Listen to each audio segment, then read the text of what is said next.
Thank you. So I teach in Havik, and I met Jamie Motheral when she was a frosh, and I was immediately impressed by her talents and her genuine enthusiasm for learning.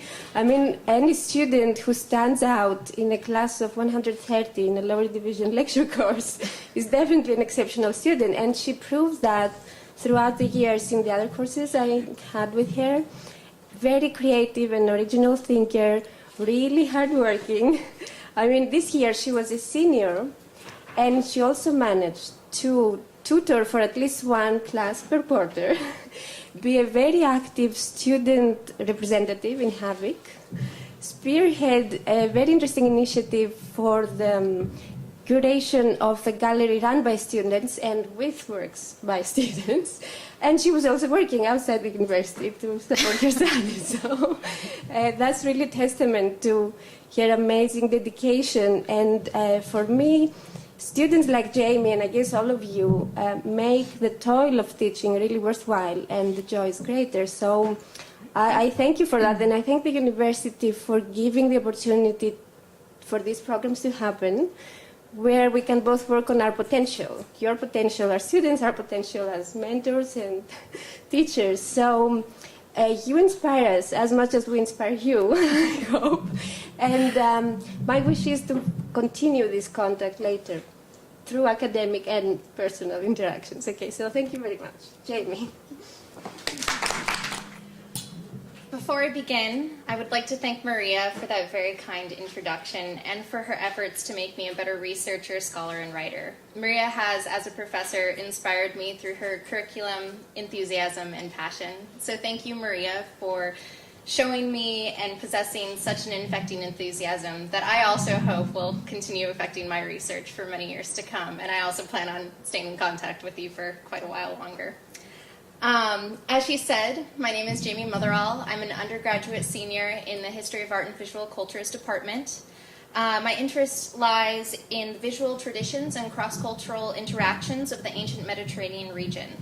This project was both challenging and extremely exciting to me, as it led me to examine the construction of gender stereotypes across multiple time periods in the Western tradition through the focus on the iconic figure of Cleopatra. By her own hand that conscious still commended to her breast the fatal kiss of the Nile's envenom asp. These words, penned by William Gilmore Simms in 1853, demonstrate the fascination that generated across time by Cleopatra's spectacular life and death, leading to innumerable reinventions and rearticulations in both literature and art.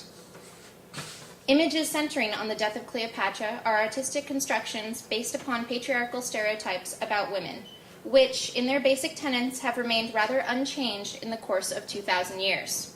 These stereotypes propagate a portrayal of women as sexually deviant, extravagant, luxurious, wild, uncontrollable, dangerous, seductive, weak, and manipulative creatures. The ways in which Cleopatra's identity and story have been manipulated in art and popular media from her own time period to the present demonstrates the longevity of these stereotypes. Prejudicial ideologies and messages have been constructed and propagated through the visualizations of her sexuality in death scene images. These eroticized depictions of her death are historical dissertations that reflect and propagate gender-based prejudicial ideologies. To begin, what do most people think of when they hear the name Cleopatra? Sex, love, power, intrigue, decadence, luxury? Julius Caesar and Mark Antony. Maybe you think of a sexy Elizabeth Taylor or Angelina Jolie. She is erotic, exotic, and sexy. Cleopatra was also a female who possessed the power of leadership and rule during a period when the Mediterranean was governed by a mainly patriarchal government. However, it's not her success as a ruler that has resonated across time. Rather, it is the propaganda of her enemies, the Romans, who vilified her in order to annihilate her political power. She has since then been used in literature, art, and popular culture as an iconic negative figure, serving to condemn and limit female power under stereotypes that are socially defined as unacceptable or dangerous. Which leads me to my methodology. For the purpose of this examination, I have studied ancient texts concentrating on Cleopatra and modern biographies that translate and cite these texts. I have then compared the ancient patriarchal values, ideologies, and means of subjugating female power to contemporary visualizations of the same subject, looking at how Cleopatra's character has been treated.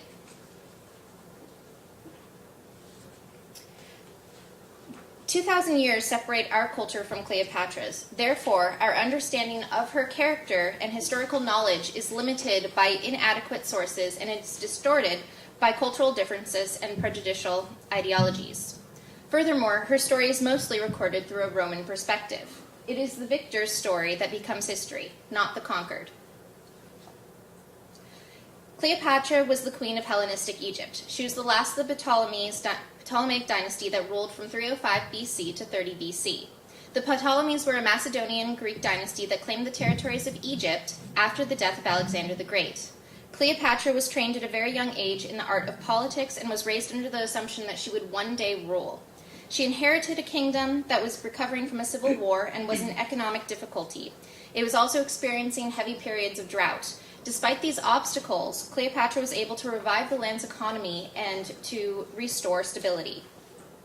The Ptolemies adopted many traditions left by the previous Egyptian culture, such as the recognition of a ruler as an incarnation of an Egyptian god. Adoption of a divine identity was one of Cleopatra's most efficient ways to embrace the religion and culture of the native population. Therefore, executing a calculated political move to gain support as well as to demonstrate the power of the royal status. She was recognized as Isis by the native Egyptian population and was also identified with many Greek goddesses. Cleopatra also often stepped into the role by donning the regalia of Isis to communicate her status to her subjects. Cleopatra had sexual relationships and children with both Julius Caesar and Mark Antony. It is probable that she only had sex with both these two men throughout her life. Both men were known to have been sexually promiscuous themselves. For example, Caesar had multiple affairs with wives of Senate members as well as both foreign queens and kings. It is therefore a double standard to label her sexual activity as negative when her male partners were also engaging in sexual promiscuity. It is more likely that her sexual choices were motivated by politics rather than personal inclination. Both men were politically powerful and could offer her the support and stability she needed to gain autonomy from the Roman rule. Rome had, during Cleopatra's reign, experienced 2 consecutive civil wars, eventually resulting in a fragile alliance between Mark Antony and Octavian, with both parties desiring sole power. Octavian could not declare war directly on Antony, as it would only create another Roman versus Roman conflict. Therefore, he declared war against Cleopatra in Egypt, creating a foreign enemy through the propaganda war that exploited her sexual relationship with Antony to deem him unfit to rule. He was under the spell of the stereotypically promiscuous female, or as Cicero so phrased her, the alcoholic slut.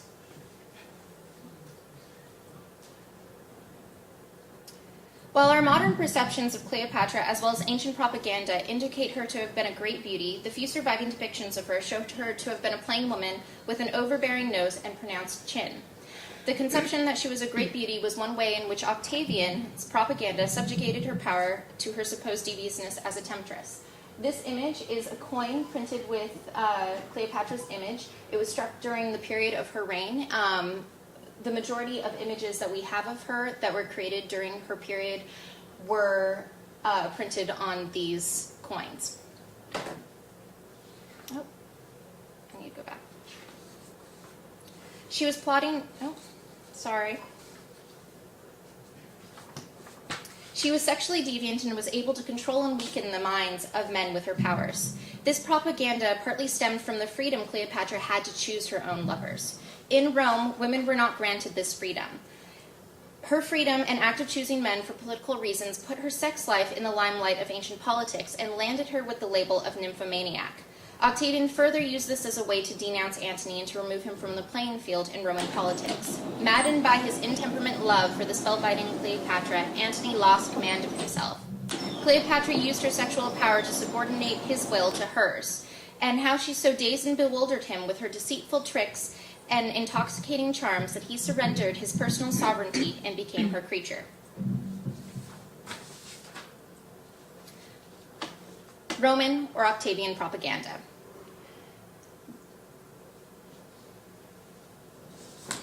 Sorry.